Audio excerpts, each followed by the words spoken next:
AudioJungle. A maçonaria, ela começou, veio, o que nós conhecemos hoje, ela veio das guildas de pedreiros livres da Idade Média. Quando o Império Romano ruiu, existia uma classe, né? O Império Romano deixou obras arquitetônicas até hoje. Nós temos na Europa, no Oriente Médio, em toda a parte no norte da África, tem obras. Então existia um número de pessoas que conheciam a arte da construção. Quando entrou a Idade Média, que o Império Romano ruiu, a Europa entrou num período negro, né? Que foi a Idade Média. Então as pessoas se juntaram em feudos.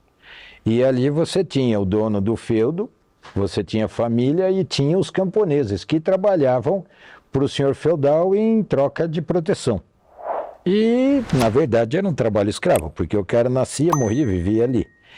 Mas nesse meio existia um grupo de pessoas que conheciam a arte da construção. Mason, em inglês, que é maçom, e maçom em francês significa pedreiro. Então, essas pessoas é uma categoria de profissional que construíam os castelos, os monastérios, toda a parte de pontes, de rios, de catedrais, eram pedreiros mesmo. Você vê que na Europa você tem um monte de obra de pedreiro, de pedra que está lá, aqueles aquedutos que existem até hoje, que foram construídos pelos romanos, é tudo arte da pedra, da construção. E eles podiam, então, circular livremente, por isso chama maçom livre, né? Franc-maçon, em francês, ou Freemason em inglês, que eram maçons que poderiam, esses pedreiros, esses canteiros de obra, podiam circular na Europa livremente. Por isso que chamavam pedreiros livres, e eles não se reportavam às leis do local onde eles estavam trabalhando, eles se reportavam ao Papa. Normalmente a igreja contratava o trabalho desses pedreiros, dessas guildas, de pedreiros para construir os seus monastérios, os templos, a igreja, a catedral, e ficavam trabalhando. Em um dado momento, então assim, loja que a gente chama, né, no português, você tem o nome de loja maçônica, na verdade é uma tradução fonética, porque em inglês, na verdade, esse termo vem de load, que é alojamento. Olha só, porque a os loja pedreiros de load, falava loja. Vem de load, aí no tradução, para você ter foneticamente o mesmo significado você trouxe, mas são alojamentos, que até hoje você tem a construção, tem o alojamento, onde o pedreiro está assim, trabalhando. Vai né? ter uma loja, essa loja que vende o quê? Celular? Não, pois ele né? é maçom, ele tem de medir alojamento. Então vende alojamento. E aí foi fazendo essa construção, foi trabalhando e num dado momento então começou a haver uma mudança de mentalidade quando começou a vir o iluminismo, os grandes pensadores, e eles se refugiavam na maçonaria. Nesse tempo a maçonaria também começou a haver, depois de 1666, quando houve um grande incêndio em Londres que destruiu a cidade quase que inteira, as guildas se dirigiram todas para a Inglaterra.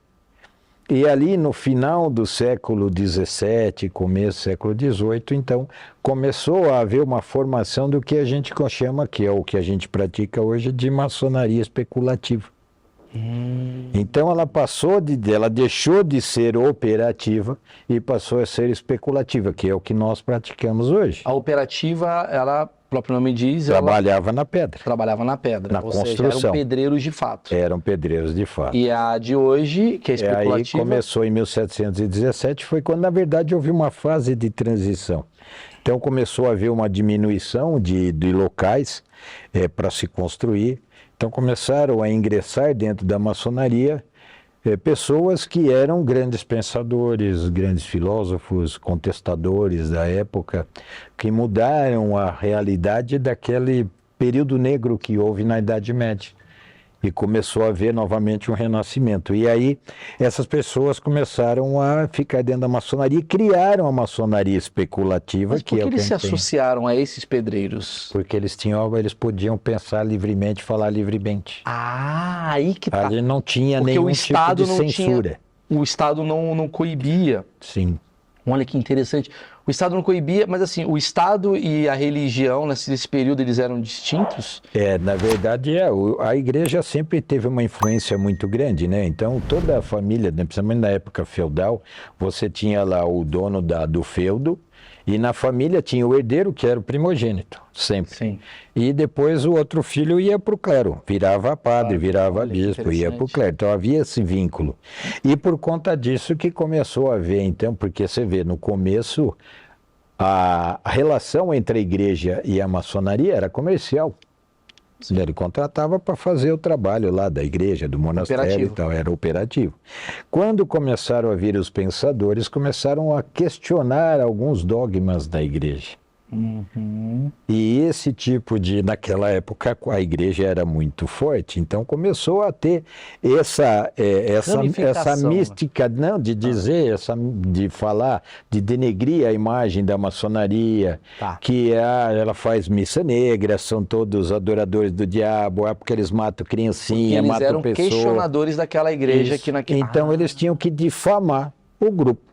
Você tinha Como que deixar... tudo, né? Tudo que é como muito... acontece hoje. Tudo não que é tem muito... diferença. Tudo que é muito proibido tem uma questão comercial ou ideológica por trás, né? Não põe isso daqui. O gay é errado. Por quê? Você vai descobrir, tem uma questão, né? A maconha é errada por causa de outra questão, né? Tem muita coisa que o poder... né? Quando é contra aquela nova linha de pensamento ideológico. Mas hoje serve também, né? Você vai no Twitter criticar um político, em pouco tempo você está destruído, você não entende por quê. Pois é. Você sai como um cara errado. Olha que interessante. Então vocês vivenciaram as fake news no começo. Pois é, naquela época, nos começos do tempo. Então, em 1717, quatro alojamentos maçônicos que tinham ali operativos e especulativos no meio ali, eles começaram a formar, vamos assim, olha, porque eles faziam festas solsticiais. Naquela época era festa solstício, o verão, o inverno, e cada um fazia o seu. Então eles resolveram se juntar, vamos fazer a festa junto, e criaram então o que se chamou de grande loja. Vamos fazer a primeira grande loja. Então tem as lojas maçônicas, vamos formar a primeira grande loja. Juntando e operativos aí eles juntaram. e Nos primeiros anos eles só se reuniam, nos 2, 3 primeiros anos eles se reuniam para fazer a festa. A festa solsticial, que é onde eles ingressavam novos membros para trabalhar nas pedreiras, então faziam todo esse negócio. Aí falam muito, então foi por causa disso que começou a desenvolver a maçonaria especulativa como a gente diz hoje. Mas o segredo da maçonaria, que muita gente, assim, ninguém acredita que a gente fala que maçonaria não tem segredo nenhum, ninguém acredita. Mas é porque a parte do segredo, ela vem da tradição dessa época. São coisas falar. Guardadas, não tem nada guardado, não tem nada. Não, isso é um grande achismo. E ninguém acredita, mas é um fato. Antigamente você tinha que ter o segredo do conhecimento da arte da construção. Porque se todo mundo soubesse construir, você não ia ter aquela liberdade que o cara tinha à época, que era uma liberdade muito relativa. Porque o cara entrava e ia para uma cidade, ia lá, sei lá, para Paris, para fazer a Catedral de Notre Dame. Ele levava 90 anos para fazer uma catedral. Então havia, às vezes, eram 2, 3 gerações, então ele não saía dali. Não deixava de ser um trabalho. Ele recebia, mas ele não saía dali. Entendi. Né? Então era uma liberdade, mas para a época era uma coisa maravilhosa. Não, e não à mas toa... não tinha. Então o segredo é para ele manter essa liberdade que os outros não tinham. Então você tinha o conhecimento, então você só passava para aqueles que tinham condições de ser iniciado, que tinham habilidade para fazer essa obra. Então foi por isso que houve o segredo, isso trouxe como tradição.